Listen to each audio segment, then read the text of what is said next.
Hello everyone, जय हिंद। जितने भी लोग जेईई मेन 2025 के एग्जाम में अपीयर होने वाले हैं, आज का वीडियो बहुत इंपॉर्टेंट होगा। मैं तो पर्सनली रिकमेंड करूंगा कि सभी बच्चों को इस वीडियो को जरूर देखना चाहिए, क्योंकि यहाँ पे जो हमने बोर्ड पे लिखा है इतना ही नहीं बल्कि इसके अलावा और भी कई सारे इंपॉर्टेंट इंफॉर्मेशन आपको इस वीडियो में देंगे। मतलब आप कह सकते हैं अगर आप 2025 के एग्जाम में अपीयर होने वाले हैं तो ये ऑल अबाउट वीडियो होने वाला है, जिसमें हम कंप्लीट इंफॉर्मेशन जेईई मेन 2025 से रिलेटेड आपको देने वाले हैं।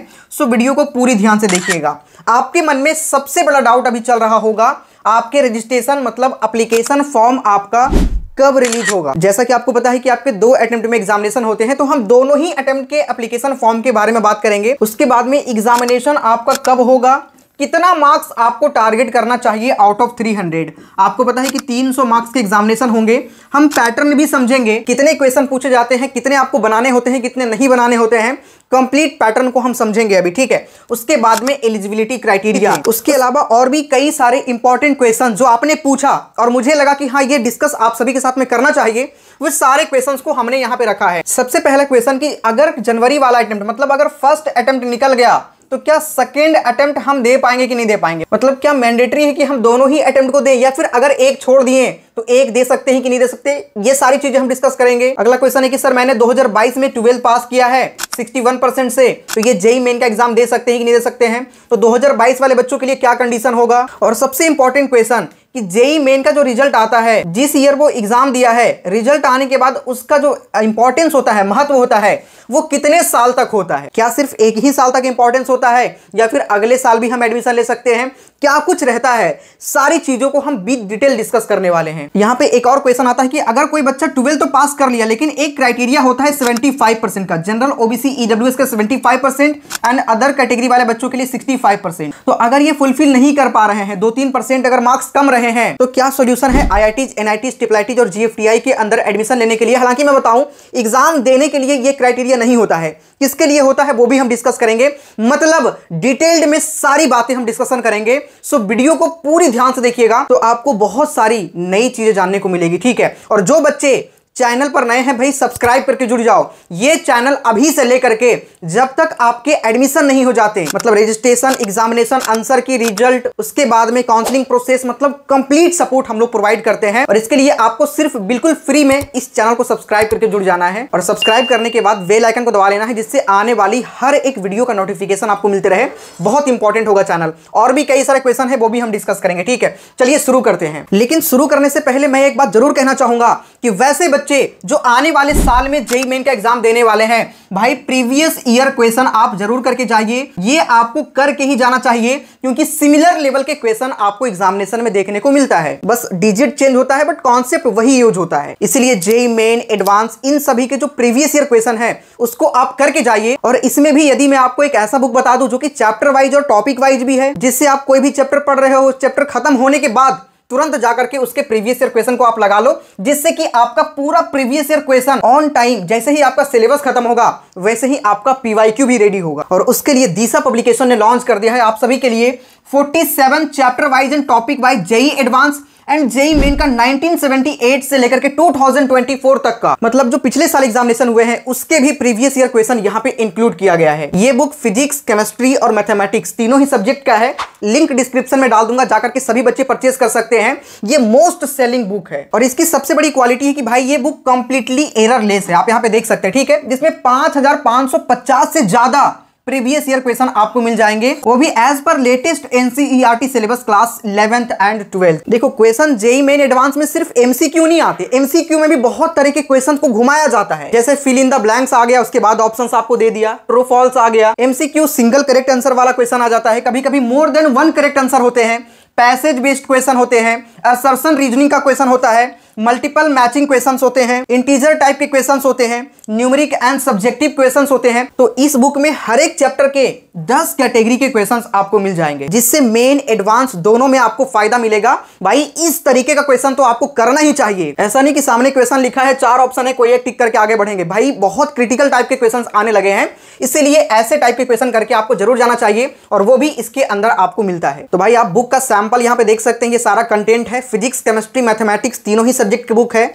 लिंक डिस्क्रिप्शन में डाल दिया हूं, जाकर के सभी बच्चे भी परचेज कर सकते हैं। और उसके बगल में जस्ट मेंशन भी होगा कि किस तारीख वाले एग्जामिनेशन के कौन से शिफ्ट में ये क्वेश्चन आया है। मतलब सब कुछ बहुत बेहतरीन ढंग से इस बुक के अंदर समझाया गया है। लिंक डिस्क्रिप्शन कमेंट के सबसे टॉप पे है, जाइए और अभी जाकर के आप सभी लोग परचेज कर लीजिए अगर आप 2025 के एग्जाम में अपीयर होने वाले हैं। देखो ये सारे जो क्वेश्चंस आपने पूछा है उसके जवाब देने से पहले मैं आपको कुछ इंपॉर्टेंट चीजें बताता हूं जिससे कि वो चीजें बहुत अच्छे से अंडरस्टैंड हो जाए। तो सबसे पहली बात, एप्लीकेशन फॉर्म आपका कब आएगा। देखो 2 अटेम्प्ट में आपके एग्जामिनेशन कंडक्ट होंगे। सबसे पहला जनवरी के एंड में आप मानकर चलो, लगभग 25 जनवरी के आसपास मानकर चलो, ठीक है। 25 ऑफ जनवरी के आसपास पहला अटेम्प्ट का एग्जामिनेशन आपका कंडक्ट किया जाएगा। दूसरा अटेम्प्ट आपके अप्रैल में कंडक्ट होते हैं, अप्रैल के फर्स्ट वीक में आप इसे मानकर चलो। तो इसे हम लिख लेते हैं अप्रैल स्टार्टिंग, ठीक है।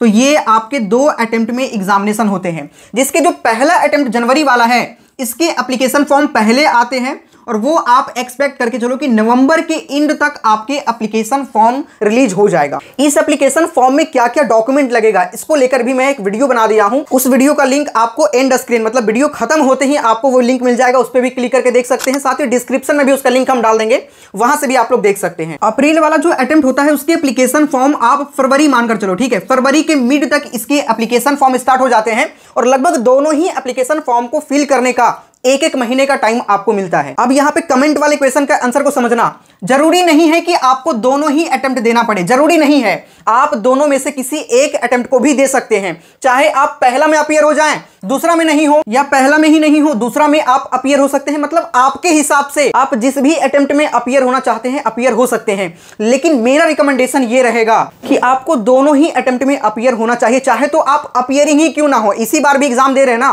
क्योंकि भाई आपके पास ईयर फिक्स है, 3 ही साल तक आप एग्जाम दे सकते हैं। ये आपके सेशन काउंट नहीं होता, आपके ईयर काउंट होते हैं कि आप 3 ही साल तक एग्जाम को दे सकते हैं। और इस 3 साल में मतलब 2-2 बार एग्जाम होगा तो आप 6 बार एग्जाम को दे सकते हैं। ऐसा नहीं कि अगर आप जनवरी वाला नहीं देंगे तो आपको चौथा साल भी एक्स्ट्रा मौका मिलेगा, ऐसा नहीं होता। तो मेरे हिसाब से भाई आप दो या ना दो, बात बराबर पड़ेगा। इसी हिसाब से मैं कहूंगा कि आपको दोनों ही अटेम्प्ट में बैठना चाहिए, इससे आपका ही फायदा है। ऐसा नहीं इसमें आपके 5 नंबर आए, कोई बात नहीं भाई, 5 ही नंबर आ जाए। अप्रैल वाला में 250 नंबर आ गया, बहुत अच्छी बात है। या जनवरी वाला में ही आपके 250 नंबर आ गए और अप्रैल वाला में 5 नंबर आया, कोई दिक्कत नहीं है भाई, जो बेस्ट होगा वो काउंट हो जाएगा। तो आप दोनों में बैठ सकते हैं या किसी एक में भी बैठ सकते हैं। मेरा रिकमेंडेशन है कि आपको दोनों के अंदर बैठना चाहिए, क्योंकि बैठो या ना बैठो भाई बात बराबर होगा, ठीक है। तो पहला क्वेश्चन का आंसर आपको मिल गया होगा। दूसरा, कितना मार्क्स आपको टारगेट करके चलना चाहिए। तो भाई एप्लीकेशन फॉर्म कब आएगा और एग्जामिनेशन कब होंगे, ये दोनों के बारे में मैंने आपको बता दिया है। एलिजिबिलिटी क्राइटेरिया और आपके कितने मार्क्स टारगेट करके आपको चलना चाहिए वो हम समझते हैं। तो अगर हम एलिजिबिलिटी क्राइटेरिया के बारे में बात करें तो देखो, एग्जाम में बैठने के लिए कोई क्राइटेरिया नहीं होता,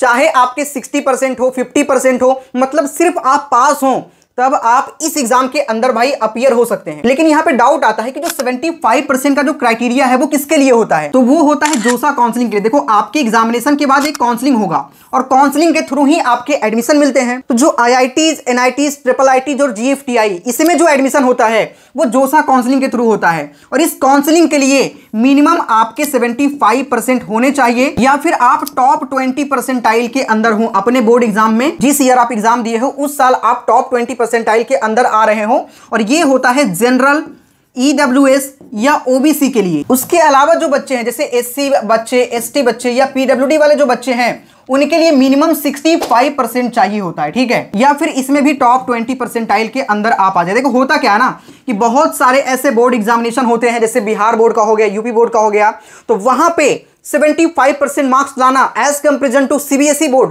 थोड़ा सा मुश्किल होता है, थोड़ा सा टफ होता है। तो इसलिए वहां के टॉप 20% भी रखा गया है कि अगर आप टॉप के 20% बच्चे में से आते हैं तभी आप IITs, NITs, IIITs और GFTI के अंदर एडमिशन लेने के लिए एलिजिबल हैं। जिस साल आप एग्जाम दिए हो 12th बोर्ड, उसी साल का टॉप 20% काउंट होता है, ठीक है। अब यहां पे समझना, अब अपना क्राइटेरिया देख लो। आपकी मार्क्स अगर इससे कम है तो सिर्फ एक ऑप्शन होता है, अपना इंप्रूवमेंट दे लो, ठीक है। इंप्रूवमेंट के लिए क्या होता है, आप जिस बोर्ड से एग्जामिनेशन दिए हो सेम बोर्ड से आपको इंप्रूवमेंट का फॉर्म फिल करना है और यहीं पे आपको अपने मार्क्स को इंप्रूव कराना है। अगर आपके मार्क्स इससे ऊपर हो गया तो आप NITs, IIITs, GFTI या फिर IITs में एडमिशन के लिए एलिजिबल हो जाएंगे। लेकिन अगर नहीं हो पाया किसी कारण, बस आपके 65-70 पे ही अटक गया है, तो जोसा CSAT के अलावा भी कई सारे काउंसलिंग होते हैं, जैसे AKTU मतलब यूपी का काउंसलिंग होता है, अब्दुल कलाम टेक्निकल यूनिवर्सिटी जिसे यूपी टेक या फिर UPTU भी कहते हैं, मतलब उत्तर प्रदेश टेक्निकल यूनिवर्सिटी। वहां पे क्राइटेरिया कम होता है, वहां पे आपको एडमिशन मिल जाएगा। उसके अलावा और भी हर एक स्टेट का अलग अलग काउंसलिंग होता है,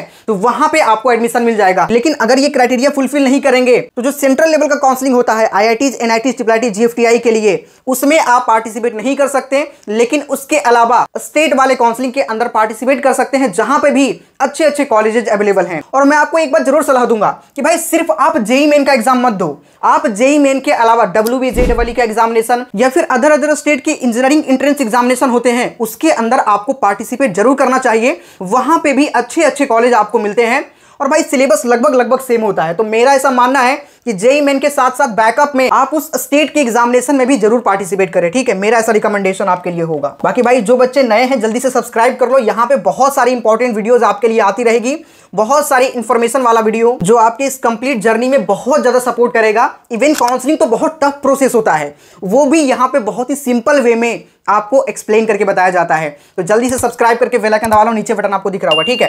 300 नंबर के एग्जामिनेशन होते हैं, इसमें से मिनिमम आपको 200 प्लस का तो भाई टारगेट रखना ही चाहिए, क्योंकि लगभग इतने मार्क्स पे आपके 99 प्लस परसेंटाइल हो जाते हैं अगर मीडियम शिफ्ट के पेपर हैं तो। अगर हार्ड शिफ्ट के पेपर हैं तो भाई 180 तक भी 99 प्लस परसेंटाइल हो जाता है। और अगर पेपर बहुत इजी आ गया तो लगभग 220 के आसपास भी जा सकता है 99 प्लस परसेंटाइल। तो कट ऑफ पे मैंने एक वीडियो बना दिया है, उसका भी लिंक डिस्क्रिप्शन में डाल देंगे और वो भी इन स्क्रीन पे आपको दिखेगा। तो दोनों वीडियो, डॉक्यूमेंट वाला भी वीडियो और ये कट ऑफ वाला वीडियो, दोनों देख लीजिएगा, डिस्क्रिप्शन में लिंक में डाल दूंगा, ठीक है, दोनों का। उसमें मैंने बहुत डिटेल में समझाया है। तो मिनिमम आपको 200 मार्क्स का टारगेट करना ही चाहिए। बाकी अदर कैटेगरी ये वैरी करेगा, बट मैं जनरल कैटेगरी की बात कर रहा हूं कि अगर आप जनरल से एग्जाम दे रहे हो तो कम से कम इतना मार्क्स आपको टारगेट करके चलना चाहिए। लगभग 4-5 दिन आपके एग्जामिनेशन चलते हैं, 2-2 शिफ्ट में एग्जामिनेशन होते हैं, लगभग 10 शिफ्ट में एग्जामिनेशन आपके होते हैं और हर एक शिफ्ट का लेवल एक नहीं होता, अलग अलग लेवल होते हैं।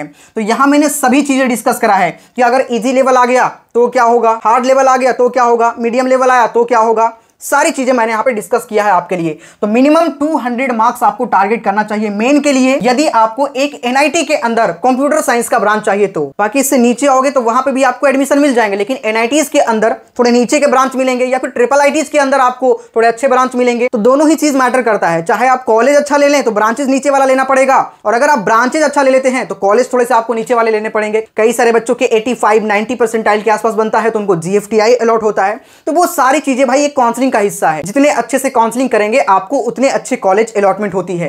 तो मैं आपकी इन सभी कंप्लीट जर्नी में बहुत ही ज्यादा सपोर्ट करता हूं, इवन काउंसलिंग में भी सपोर्ट करता हूं। तो सभी बच्चे अभी सब्सक्राइब करके बेल आइकन दबा लीजिएगा, नीचे बटन आपको दिख रहा होगा। ये चैनल आपके इस जेईई मेन के कंप्लीट प्रिपरेशन जर्नी में आपको कंप्लीट सपोर्ट करेगा। इवन मैं आपके साथ एक एक पल खड़ा रहता हूं हर एक चीज के लिए, ठीक है। सो आपको जुड़ना जरूर चाहिए। मिलते हैं नेक्स्ट वीडियो में। कोई डाउट है तो कमेंट में आप लोग कमेंट करके पूछ सकते हैं। चलिए, जय हिंद।